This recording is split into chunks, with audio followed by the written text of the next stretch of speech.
네. 자, 413페이지 5번 유형상사 결산을 앞 시간에 이어서 계속하도록 하겠습니다. 자, 소모품 구입 시 전액 소모품비로 비용 처리를 하고 있어요, 우리 회사가. 그리고 결산 시 미사용분을 자산으로 계산하고 있다 이랬습니다. 자, 우리가 소모품을 구입했을 때, 소모품을 구입했을 때 비용 처리한다는 것은 소모품 B로 처리했다는 것이고, 자산은 결산 시 미사용분을 자산 처리를 한다는 것은 소모품 B를 소모품으로 계상을 한다 이 말입니다. 소모품 B는 비용이고요, 소모품은 자산에 해당이 됩니다. 이렇게 하고 있는 회사인데 2019년 말 결산을 위해 재고를 파악한 결과 미사용 소모품은 10만 원으로 조사되었다 이랬습니다. 그러면은 이 10만 원을 뭘로 처리해요? 소모품으로 처리해 주면 되겠죠. 자산 증가를 시키면 되겠죠.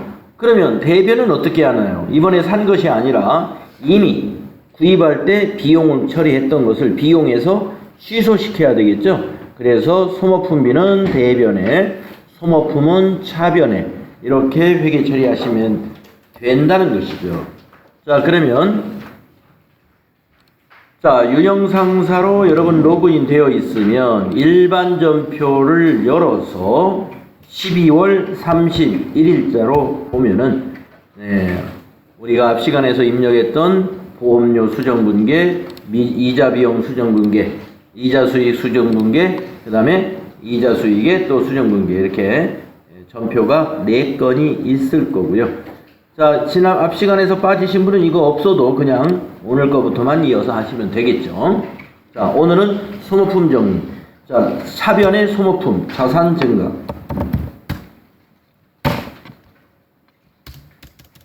자, 미사용분이 얼마로? 10만 원으로 조사되었죠.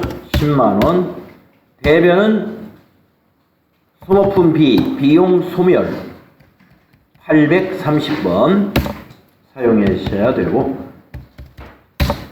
단계 비용에서 빼주는 그런 수정분리를 함으로써 손익계산서에는 소모품 B 10만 원이 줄어들게 되고, 자산에서 재고자산의 소모품이 10만 원이 추가되는 이러한 수정분리를 한다는 것이죠. 자, 이제 다음 페이지로 넘어가겠습니다. 414페이지.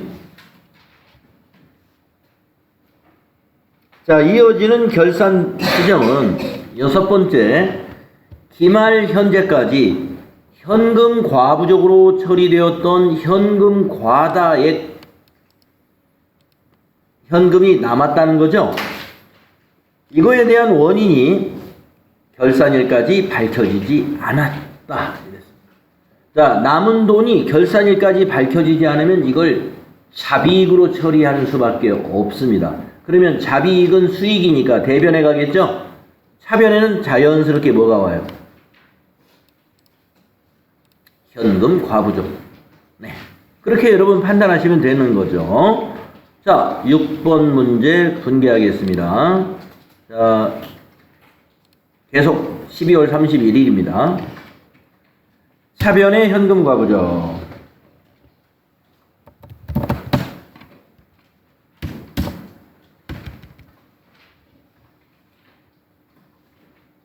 $30,000. 대변의 자비익.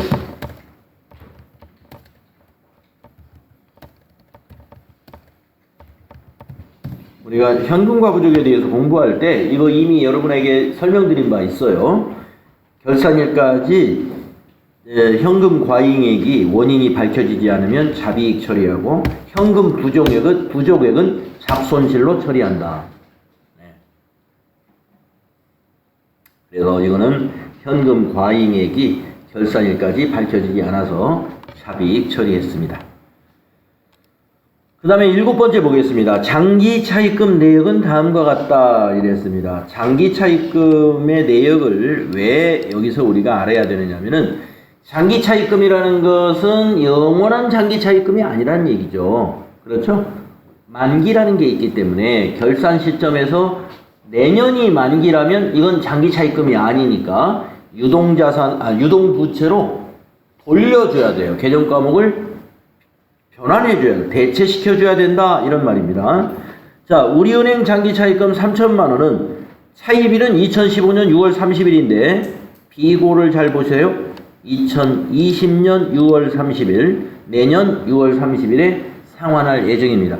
그러면 우리가 지금 시점이 언제예요? 2019년 12월 31일 시점에서 우리가 결산 수정 분계를 하는 거잖아요.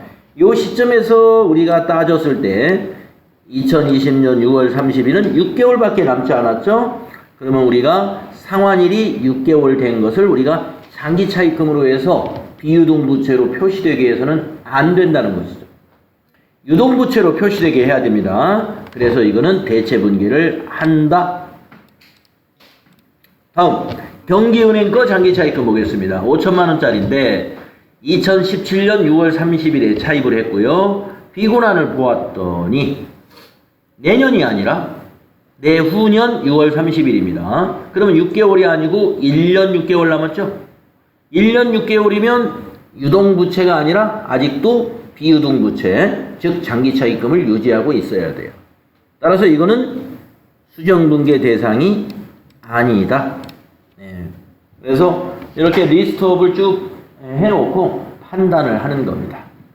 그래서 유동성 대체분계에 해당하는 것은 우리은행 장기차입금 3천만 원만 해당이 된다는 이 얘기가 되겠습니다. 자, 그러면 7번 한번 해볼까요?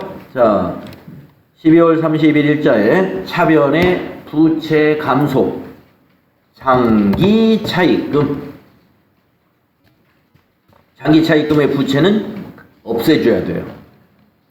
은행은 우리은행 코드로 검색을 해서 입력해 주시고, 적요는 입력할 필요 없죠? 그래서 3천만 원 입력을 하시면 되겠습니다. 30 플러스. 그러면 이제 대변은 뭐냐? 유동부채로 전환을 하려면은 개정 과목을 뭘 쓰느냐 하는 겁니다. 그 개정 과목이 유동성 장기부채라는 개정 과목을 사용하고 있죠. 예, 유동으로 검색을 해보시면 264번 유동성 장기부채라는 개정 과목이 있습니다. 이게 유동성 대체하는 유동부채 개정 과목.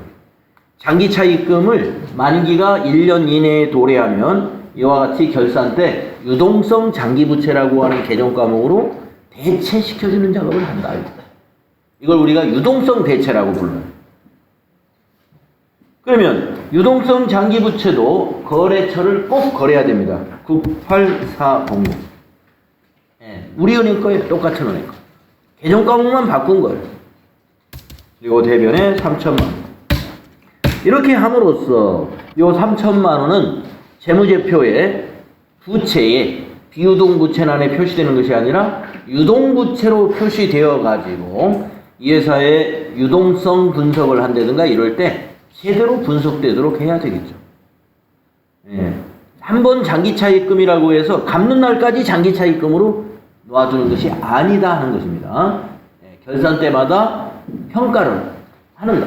그래서 판단해가지고 유동성 대체분계를 우리가 해야 한다는 거죠. 자, 그 다음에 또 결산사항이 8번째, 단기 매매증권의 기말 내역은 다음과 같다. 네, 우리가 유가증권의 평가를 하잖아요. 유가증권 평가. 여기서는 지금 단기 매매증권의 평가만 나왔습니다만은 뭣도 평가하겠어요? 만약에 매도가능 증권이 있으면 매도가능 증권도 평가하고. 평가 안 하는 유가증권이 뭐가 있습니까? 만기 보유증권은 평가 안 한다고 그랬죠? 만기까지 보유하게 되면 어차피 액면가를 받는 거기 때문에 결국에 가서는 평가의 의미가 하나도 없어져요. 그래서 만기 보유증권은 평가 작업을 안 하지만 단기 매매증권이나 매도가능 증권으로 분류해 놓은 유가증권들은 결산 때 이렇게 평가를 합니다. 네. 자, 그러면 매도 가능 증권의 평가보다는 단기 매매 증권의 평가 문제를 많이 내고 있다는 거예요. 예. 자, A 회사, B 회사 이렇게 리스트업을 했습니다. 그래서 A 회사 주식 1000주, B 회사도 1000주가 있는데요. A 회사는 우리가 1200원씩 샀고 B 회사는 6000원씩 샀어요. A 회사의 기말 그 가격이 1000원으로 하락을 했고요. 200원씩.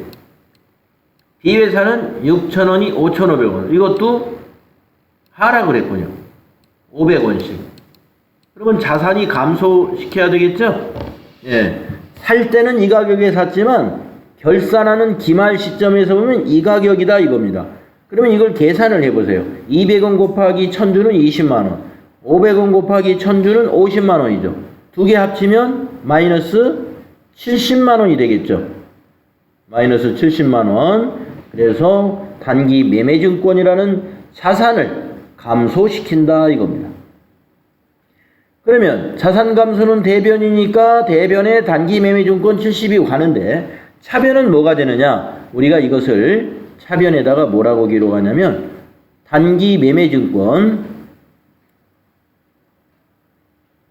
매자가 하나 빠졌네. 매매증권 평가 손실이라고 부르죠. 예, 평가. 이것도 가짜 또 하나 빠졌네. 단기 매매증권 평가 손실. 여러분 많이 들어보셨을 거예요. 자, 8번 분개하겠습니다. 12월 31일 차변에 단기 매매증권 평가 손실 70만원.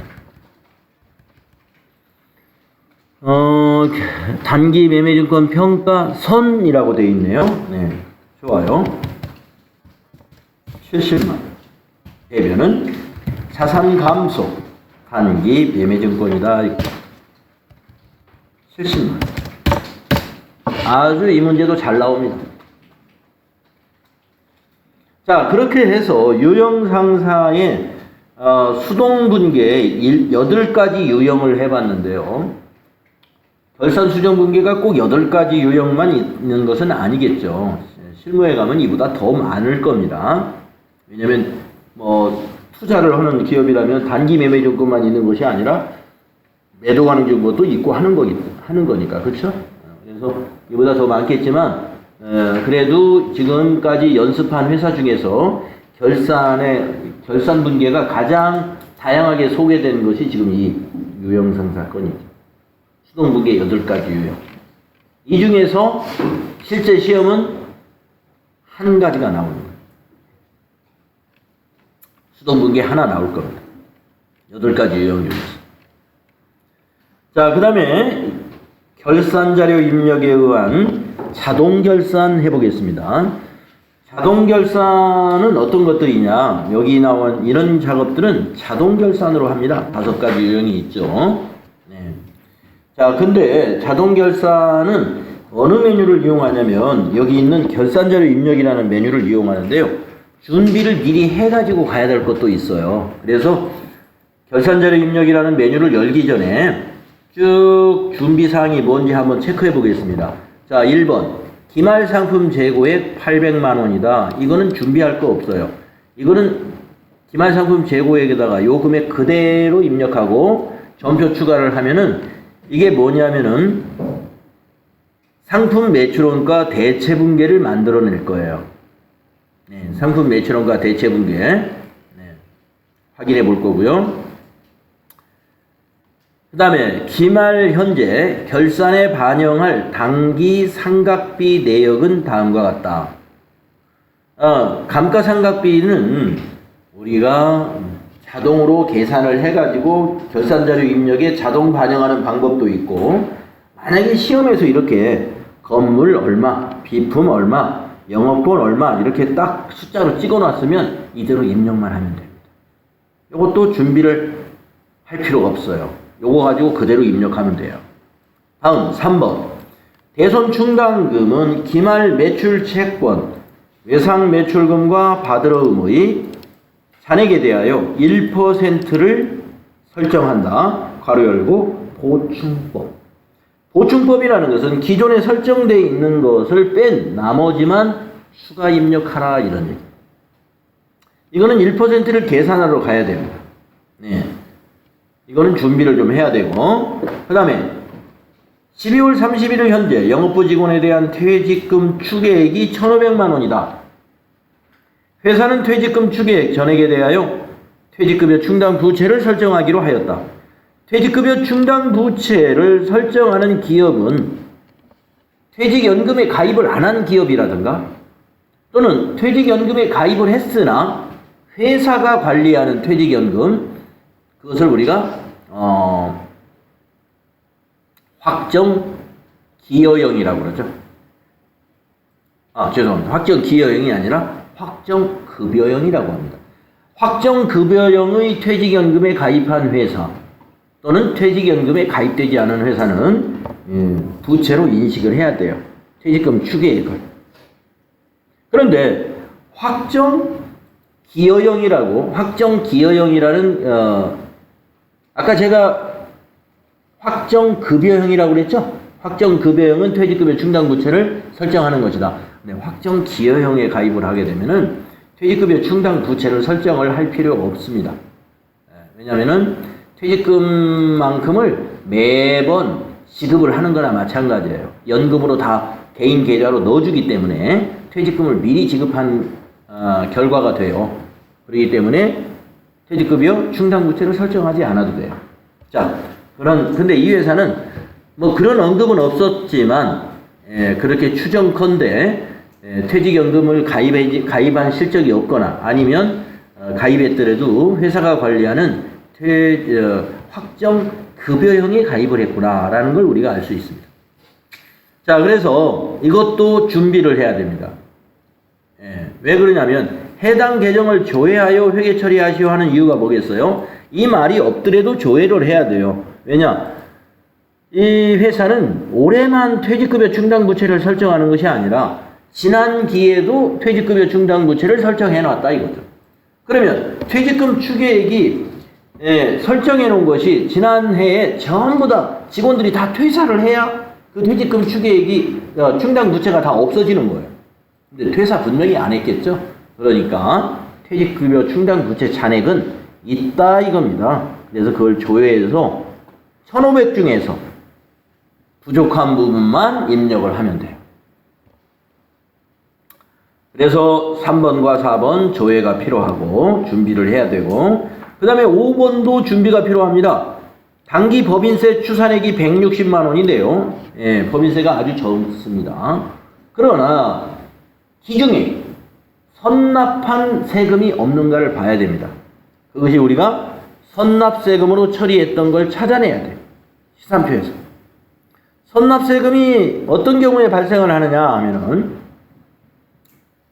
은행에 예금했던 정기예금이나 정기적금이 만기가 되어서 우리 회사가 이자를 받게 됐는데 그 이자를 수령할 때 은행이 원천징수를 합니다. 그러면 거기 국세에 해당되는 법인세를 떼고 준단 말이에요. 그 세금을 우리는 선납세금으로 회계 처리했다가 결산 때 법인세로 대체를 해야 돼요. 그 다음에 매년 8월 말까지 1년치 예상되는 법인세, 그 기업에 예상되는 법인세의 절반을 8월 말까지 고지 납부를 해요. 법인세를 예정 납부. 그래서 그 납부한 것이 있다면 선납세금으로 회계 처리를 해 놓는다 이겁니다. 그 선납세금을 찾아가지고 오늘은 이것을 법인세로 대체하는 분기를 하고 나머지만 이 160에서 나머지를 빼서 그것을 결산자료 입력에 입력을 할 겁니다. 선납세금 대체 분기는 일반 전표에 하게 돼요. 자, 좀 복잡하죠? 자, 3번 요거부터 준비해 보겠습니다. 자, 그러면 여러분은 합계잔액시한 표를 열어보세요. 자, 12월 31일자로 조회하셔가지고 먼저 현재 우리는 매출 원가가 인식되지 않은 결산 전 상태죠. 그래서 내려가가지고 이거부터 한번 확인하겠습니다. 자, 매출 원가는 비용이죠. 그래서 비용에 자, 매출액 바로 밑에 매출 원가가 있는가를 한번 보십시다. 자, 상품 매출 4억 4,861만 원은 있지만 그 밑에 매출 원가라는 비용은 안 보이죠? 예. 우리가 아직 매출 원가 대체 분계를 아직 안 한 상태예요. 그래서 우리 매출 원가 비용을 인식은 언제 해요? 별도로 인식하는 방법으로 회계 처리한다고 그랬죠? 그 별도 인식을 결산 때 하는 거예요. 조금 이따 이제 여러분이 우리가 할 거예요. 예. 그리고 나서 여기 보면 상품 매출 밑에 매출 원가 딱 해서 차변에 나타날 거고요. 자, 그 다음에 위로 올라가서 외상 매출금과 받으러움의 잔액에 대해서 1% 계산을 해서 대손충당금 잔액을 뺀 나머지를 설정을 해야 됩니다. 자, 외상 매출금 잔액이 여러분 것이 제 거하고 숫자가 다르면 여러분은 여러분 걸로 그냥 계산을 한번 해보세요. 자기 걸로. 여러분 실제 시험에서도 그렇습니다. 실제 시험에서도 내가 앞에서 전표를 많이 망쳤어. 전표 입력을 많이 못했거나 틀리게 입력했습니다. 그것이 결산에 영향을 줄 것 같아. 예. 영향을 줄 수도 있고 없을 수도 있어요. 그러면 결산 수정 분기는 난 포기해야 되느냐? 아닙니다. 자기 거의 숫자로 채점을 해요. 여러분 거에 시산표에 있는 숫자를 가지고 채점을 하기 때문에 앞에 문제가 틀렸다고 해서 뒤에 결산에 지금 뭐 대손충당금의 외상매출금 잔액이 1%를 설정해라라고 했을 때 내 거 외상매출금 잔액은 이미 틀렸어 해서 그 문제를 포기하는 게 아니다 이런 얘기입니다. 자기 걸로 해요. 자기 걸로. 요걸로. 자, 그래서 이거의 1%는 어떻게 돼요? 만약에 내 거대로 한다면 643, 17, 60이죠. 예, 643, 176, 000 나누기, 아니요, 곱하기 1%가 뭐예요? 1% 또는 0.01 하면 나오잖아요. 그러면 뒤에 동그라미 결국에 요 두 개 떨어뜨리면 이게 1%예요. 그래서 643만 1,760원이다. 이런 얘기입니다. 그러면 대손충당금 잔액이 있는가 봤더니 없어요. 선생님, 요거 혹시 잔액 아닌가요? 요거는 합계고 잔액이 아니죠? 잔액은 여기를 봐야 돼. 없습니다. 그래서 이 금액 전부 설정해야 되고, 받으러움을 보겠습니다. 자, 받으러움의 잔액을 보면은, 잔액란, 합계란하고 혼동하지 마세요. 네, 1630만원이에요. 그러면 1%가 어떻게 된다고요? 163, 000, 16만 3천원입니다. 그런데 받으러움의 대손충당금은 잔액이 5만원 조금 있습니다. 이걸 빼줘야죠. 빼기 5만원. 그러면 우리가 추가로 설정, 보충법이라는 게 이거예요. 추가로 설정해야 될 숫자를 시험지에다 메모하는 거예요. 받으러움 밑에다가 113, 000 이렇게 메모하셔라. 자, 그래서 이렇게 준비를 해 놓습니다. 외상매출금에는 6,431,760, 받으러움에는 113,000. 자, 그러면 준비를 하나는 했고, 두 번째 준비가 뭐였죠? 퇴직급여 충당 부채가 있는가를 보는 겁니다. 현재 1,500이 퇴직금을, 우리 회사 영업부 직원들의 퇴직금을 계산했더니 1,500만 원이에요. 1,500만 원. 그러면 퇴직급여 충당 부채로 1,200이 설정을 해야, 1,500을 설정해야 되는데 이미 설정된 거 있으면 나머지만 설정하면 된다는 거죠. 자, 밑으로 내려가서 비유동 부채에서 보니까 있어요. 퇴직급여 충당 부채가 작년에 설정하고 지금 남은 잔액이 지금 1,000만 원 남아 있습니다. 차변에 하나도 없네요. 이건 뭘 얘기할까요? 지난 2019년도에 우리 회사 퇴직자는 한 명도 없었다는 얘기예요. 퇴직자가 있었으면 퇴직금 지급할 때 차변에 퇴직급여 충당 부채, 이 부채를 감소시키잖아요. 아시죠? 그런데 퇴직자가 하나도 없었어요. 그래서 없었어요. 그래서 1,000만 원이 그대로 잔액으로 남아있으니까 올해는 퇴직금 계산했더니 1,500이 됐어요. 그러면 500만 원만 추가 설정하면 되겠죠? 그래서 여러분은 여기다가 빼기 1,000만 원. 이렇게 메모를 해주든지 500만 원만 입력할 것이다. 이렇게 여러분이 뭔가 써놔야 되겠다. 이거. 1,000만 원 왜 빼느냐? 아시겠죠? 이미 설정된 거 1,000만 원 있으니까. 그래서 우리는 입력을 500만 하게 될 겁니다. 그 다음에 마지막으로 법인세 추산액이 160이라고 그랬는데 아까 열어놓은 합계 잔액상표에서 선납세금을 찾아봐라. 있어요.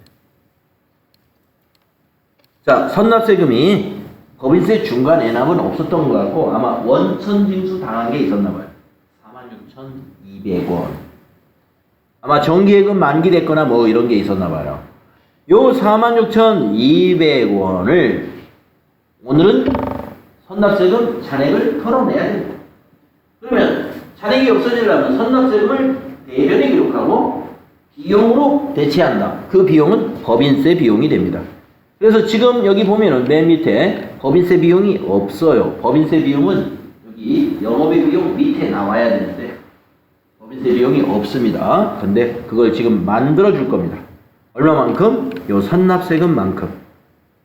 일반 전표에 입력을 할 거예요. 46,200원. 예, 그러면은 거기 5번에다가 예, 마이너스 46,200원 이렇게 또 써놓는 거예요.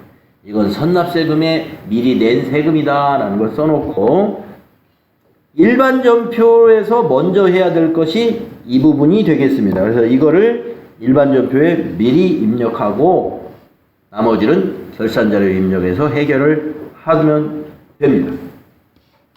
자, 일반 전표 12월 31일자 추가하겠습니다.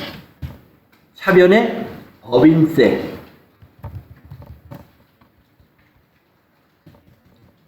998입니다.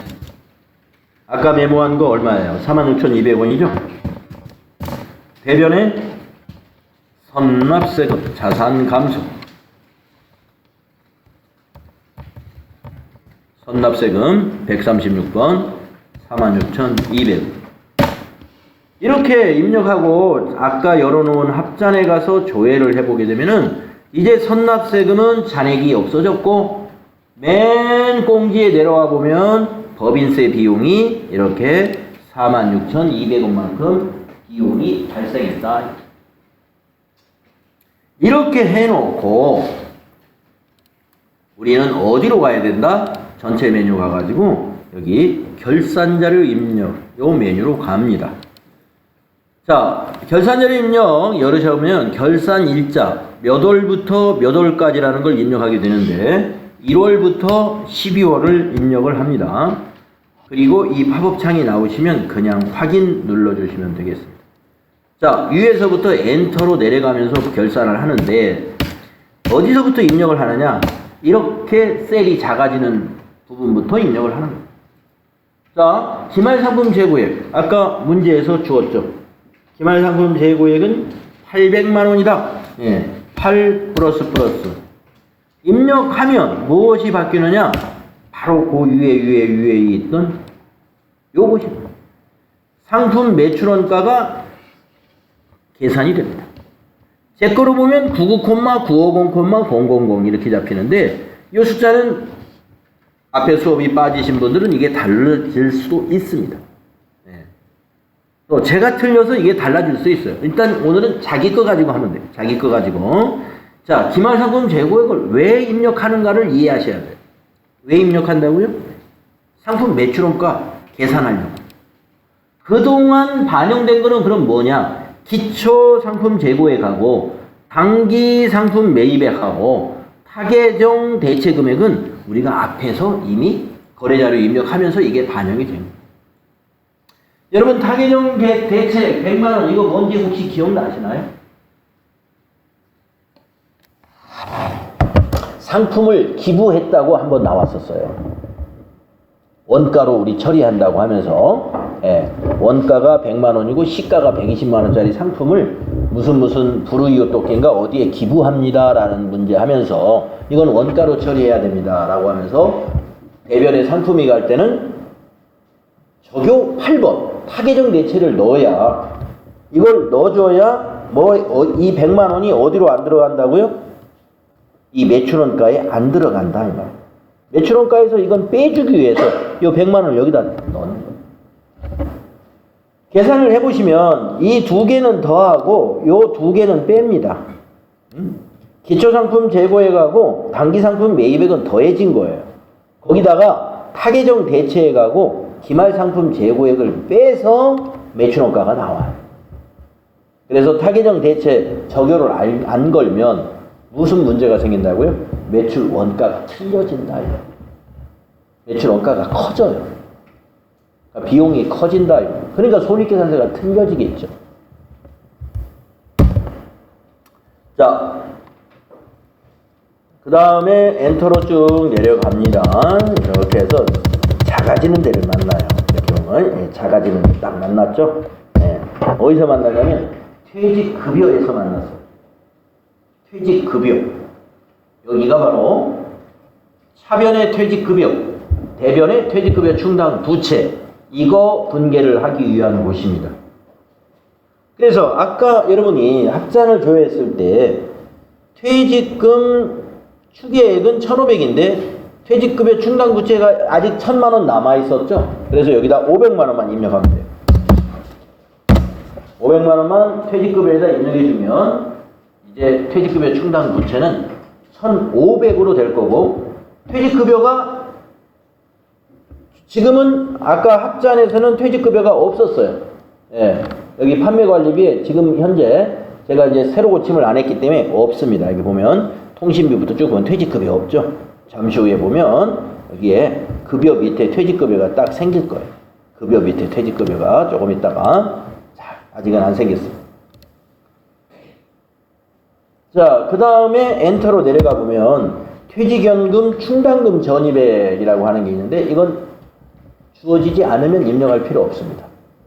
시험에서 거의 이건 문제를 안 내요. 자, 이제 어디서 멈췄습니까? 감가상각비 건물에서 멈췄죠? 거기 2번에서 주었죠? 건물 600만 원. 여기다 입력했습니다. 600만 원. 차량 운반구는 없대요. 엔터로 지나가면 되고. 비품 120만 원. 네. 이렇게 입력하면 돼요.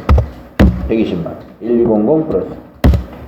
자, 또 엔터로 내려가면 어디서 멈춥니까? 대손상각의 외상매출금에서 멈췄죠. 셀이 작아지죠. 거기다 입력하면 돼요. 아까 대손충당금 3번에 외상매출금에다가 얼마를 메모했습니까? 6431760 메모해놨죠. 그거 입력하고, 받으러금에다 얼마 메모했어요? 113000 메모했죠. 여기다 입력하고, 미수수익에 대한 대손 상각은 없으니까 지나가고, 선급금에 대한 대손 상각도 없으니까 지나가고, 영업권에 대한 대손 상각이 아까 있었어요. 영업권 상각비 150만 원 2번 문제에서 줬죠. 1500 플러스. 소프트웨어는 상각하지 않았고, 그래서 영업이익이 나오고 영업의 수익이 쭉쭉쭉쭉 내려가 보면 셀이 작아지는 곳이 없죠. 중간에 계속 내려가 보면 어디에서 작아지느냐? 단기 대여금의 기타의 대손상각에서 작아지는데 이것도 없었습니다. 그래서 지나가고, 미수금에 대한 대손상각도 없었습니다. 그래서 지나가고, 조간법상 특별상각에 건물에서 멈췄는데 없습니다. 지나가고, 차량 운반구도 없습니다. 지나가고, 비품도 없습니다. 법인세 차감전 이익이 나오고 법인세 등이 표시됐는데, 법인세 등에 아까 선납세금에서 46,200원 대체분계했던 거 여기 보일 거예요. 또 내려오면 법인세 계상의 맨 마지막에서 멈추. 여기다가 아까 이 문제에서 요 160만 원에서 아까 빼라는 숫자 있었죠? 46,200원 뺍니다. 아까 빼놨어요? 160만 원 빼기 46,200원 빼면 1,53800입니다. 이거를 여기다 입력해라. 1,153800 155만 3,800원이에요. 엔터 하면은 여기에 160만 원이 딱 나타나게 돼 있어요. 이게 어디입니까? 9번 법인세죠? 9번 법인세가 160만 원 나오면 맞는 거예요. 그것은 선납세금 46,200원하고 그걸 뺀 나머지 금액을 입력하면 이와 같이 해결이 된다. 그런데 위에 있는 법인세는 선납세금 46,200원은 여기다 우리가 직접 입력한 것이 아니라 일반 전표에다가 수동으로 입력해야 된다. 12월 31일자로. 그걸 기억하시라. 자, 그러면 이 결산자료 입력에 관해서 시험에 낼 때 이렇게 많은 걸 내느냐? 많은 걸 내지 않아요. 딱 하나 냅니다. 어느 거 나올지 몰라요. 법인세를 낼지, 대손 충당금을 낼지, 퇴직급여 충당부채를 낼지, 감가상각을 낼지, 아니면 기말상품 재고액만 낼지. 그 중에 이제 지금 5가지 해봤잖아요. 그 중에 하나 문제를 낼 거다 이겁니다. 그러니까 이거 다 알아놓고 계시면 어느 문제가 나와도 여러분이 할 수 있어요. 자, 그래서 입력하고 난 다음에 반드시 이걸 눌러줘야 된다. 이거 안 누르면 허당이에요. 자, 전표 추가를 눌러야 전표가 만들어지기 때문에 그렇습니다. 자, 누르고 예 눌러주면 돼요. 예. 그리고 확인 누른 다음에 여러분 어디로 먼저 가보냐면은 일반 전표에 한번 가볼까요? 그래서 일반 전표 12월 31일자에서 조회 한번 해보세요. 그러면 상당히 많은 전표가 이쪽으로 넘어와 있습니다. 10번부터 여기로 넘어와 있어요. 결차 결대. 자, 먼저 결차 결대를 보시면 상품 매출 원가가 99,950 차변에 비용 발생됐고 대변에 상품 자산 감소됐죠. 그 다음에 퇴직급여 500만원, 대변에 퇴직급여 충당부채 500만원. 그러면 퇴직급여 새로 생겼을 것이고 퇴직급여 충당부채는 이제 이 500이 더해져서 1,500이 됐겠죠. 그 다음 감가상각비 차변에 건물과 아까 차량이었나요? 비품이었나요? 거기에 해당되는 거 더해서 차별의 비용이 720 발생하고 감루는 각각 이렇게 발생했고, 그 다음에 대손상각비, 외상매출금과 받으러움에 대한 대손상각비 차변에 60544 760이 발생했고 대손충당금은 외상매출에 대한 거, 받으러움에 대한 거 따로 대변에 설정되었고, 또 영업권에 대한 상각비 차변에 무형 고정자산 상각비 150만원 발생되었고 대변에는 영업권은 직접 상각이죠. 그래서 이런 유형자산처럼 말이죠. 감루를 만들어내지 않고 바로 영업권에서 직접 자산 감소를 시켜버린다. 그리고 마지막으로 법인세.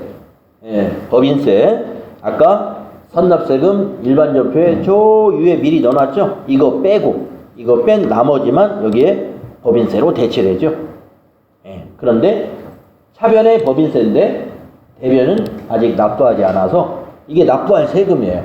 앞으로 납부할 세금이다 해서 아직은 납부하지 않았으니까 12월 31일 날은 납부하지 않은 상태니까 비지급 세금이라는 부채로 잡아둔다.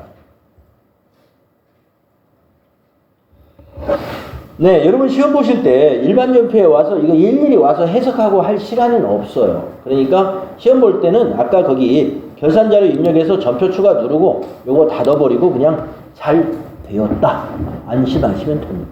네, 우리는 지금 공부하기 위해서 한번 여기 쫙 하나씩 분석을 한번 해본 거고, 자, 합계잔액시산표 12월 31일자로 한번 조회해서 여기서 또 한 가지 공부를 해봅시다. 자, 여기서 변한 것들을 보면 아까 우리가 결산자료 입력을 통해서 변한 것들이 어떤 게 있느냐. 우선 선납세금 잔액이 없어졌죠. 또 아까 소모품 대체분기한 거, 그래서 소모품이라는 자산이 10만원 발생했고, 그 다음에 무형자산에서 영업권이 대변에서 150만원 감소해가지고 잔액이 850으로 변했고, 그 다음에 유동부채에서 보면은 유동성 장기부채라는 게 3천만원이 증가되어 있고, 비유동부채에 보면 장기차입금에서 3천만원이 감소했고,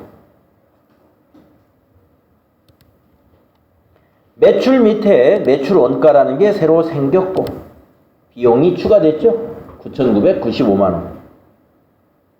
그리고 판매관리비에서도 급여 밑에 퇴직급여가 500만 원이 새로 비용이 발생되어 있고 아까 없었던 거예요. 이 퇴직급여가.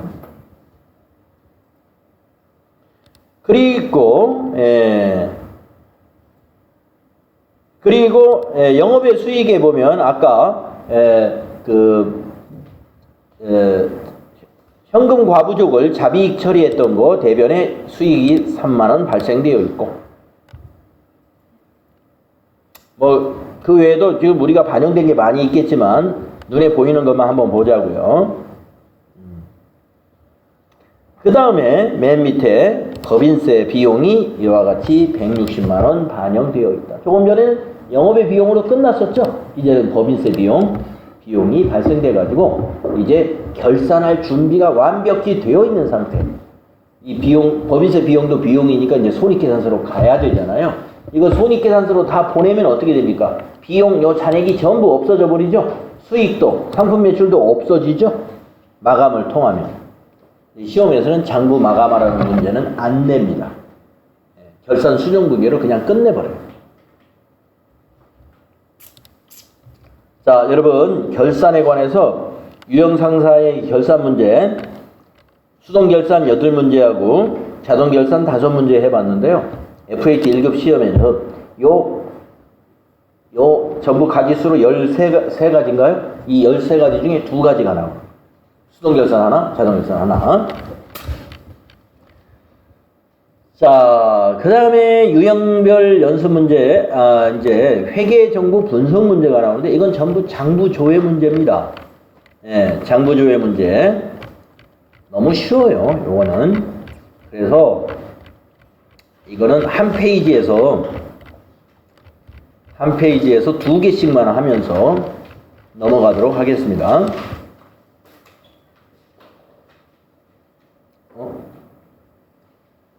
어디로 가? 415페이지죠?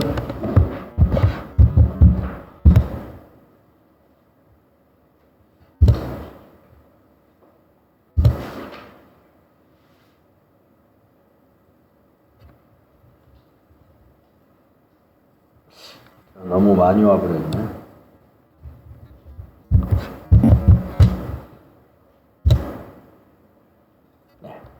자, 그래서 한 페이지에서 2개씩만 찍어서 한번 해보죠. 자, 여기서는 회계정보 분석, 먼저 일개표 조회하는 거 하나 해보겠습니다. 2월 1일 날부터 15일 사이에 발생한 판매관리비 중에 지출이 가장 큰 개념 과목이 뭐요? 이랬습니다. 자, 너무나 쉽죠? 자, 그러면 우리는 어떻게 하느냐? 일개표를 조회합니다. 전체 메뉴에 가서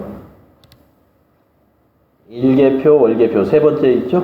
1월개표 2월 1일부터 2월 15일을 기간으로 입력하시면 돼요. 판매 관리비 중에서 지출이 가장 큰 게 뭐냐라고 물었죠? 판매 관리비가 여기서 여기까지죠. 그러네요. 그래서 답은 공유생비다라는 걸 보기에서 찾아서 찍어주면 됩니다. 자, 그 다음에 맨 끝에 있는 거 하나 해볼까요? 7번. 일일자금 명세조회 문제 한번 해보죠.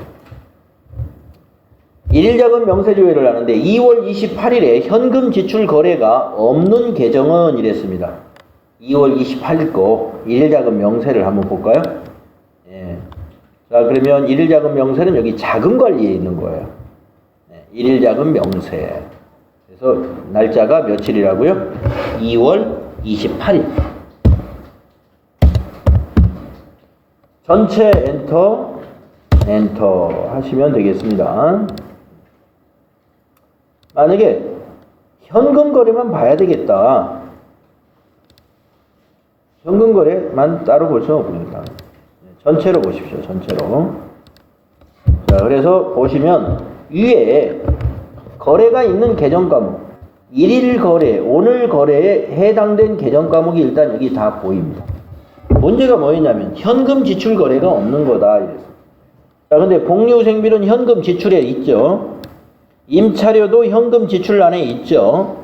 접대비도 현금 지출란에 있습니다. 예. 그러면 현금 지출에 있는 게 복리후생비, 임차료, 접대비란 말이죠. 예. 그러면 수도광열비는 없지 않느냐. 여기에 개정 과목이 있기는 하나 이 수도광열비는 보니까 대체는 뭐냐?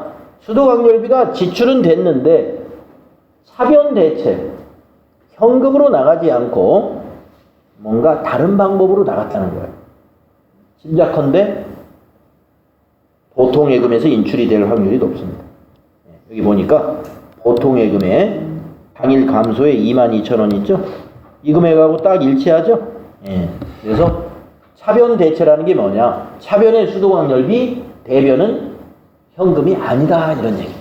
대변은 보니까 보통예금이었어요. 보통예금에서 이체시켜서 납부한 거. 이렇게 볼 줄 알아야 됩니다.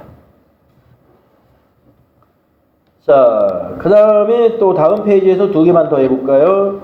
네, 416페이지에 8번 애적금 현황 조회를 한번 해보죠. 6월 30일자 애적금 잔액이 틀린 것은, 그러면 애적금 현황이 바로 여기 자금관리에 있죠. 예, 여기 딱 클릭해서 날짜를 입력해주면 되는 거예요. 6월 30일. 그러면 애적금 잔액이 나옵니다. 여기 당좌예금 3,000만원. 이거 은행별인데 애적금 잔액이다. 그러면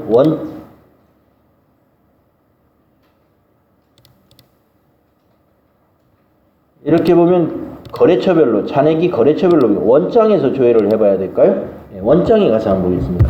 6월 30일자의 애적금 현황이니까 6월 30일부터 6월 30일 걸로 볼까요? 계좌명은 전체. 네, 그러면 여기서 봐야 되겠네.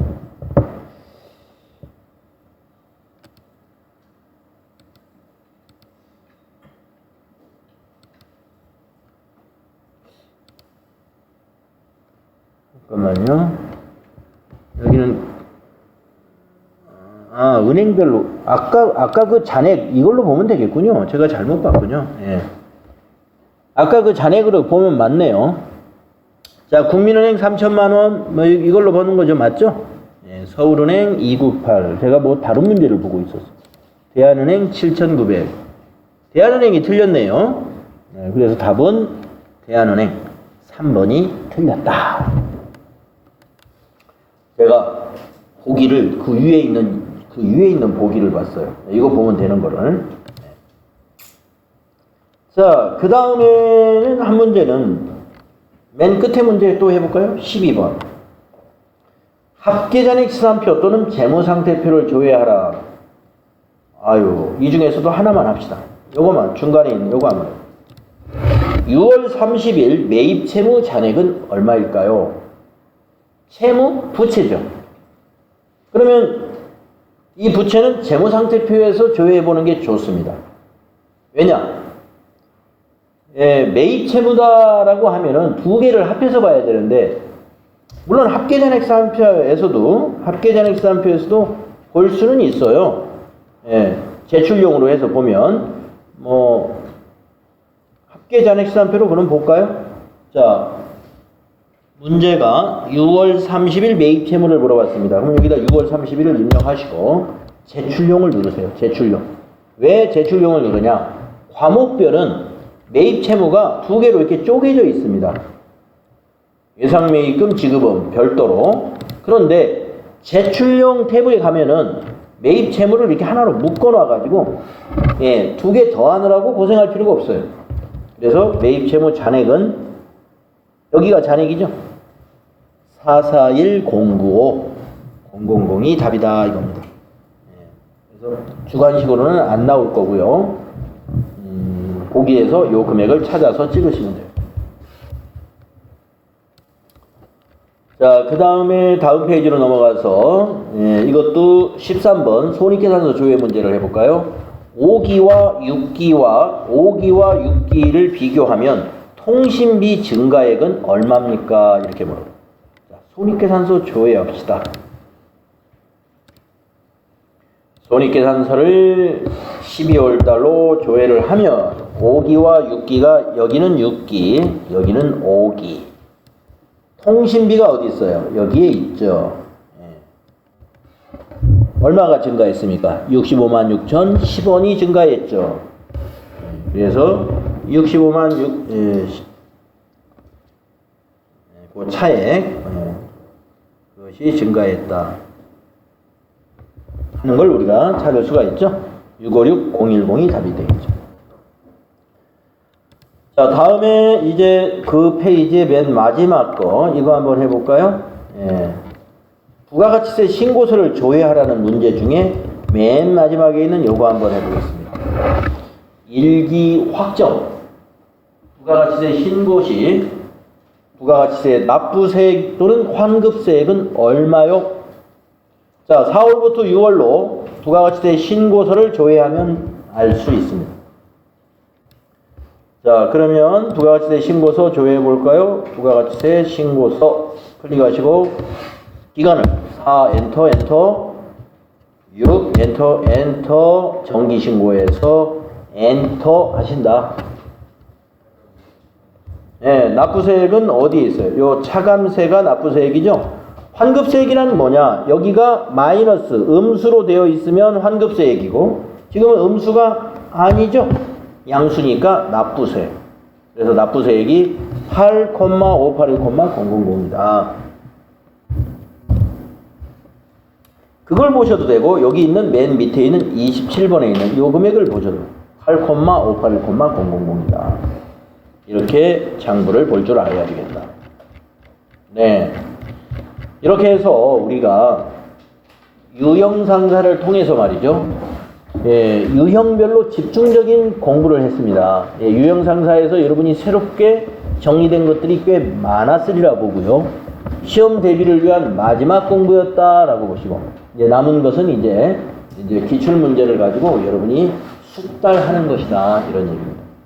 여기 모의고사가 있습니다만은 모의고사는 일단 뒤로 미루겠습니다. 모의고사보다는 우리는 기출문제가 더 따끈따끈한 문제이기 때문에 기출문제로 먼저 풀이를 하고 나중에 시간이 남는다면 그때 가서 모의고사를 또 하고 이렇게 하는 게 좋을 거예요. 자, 10분간 쉬었다 하겠습니다.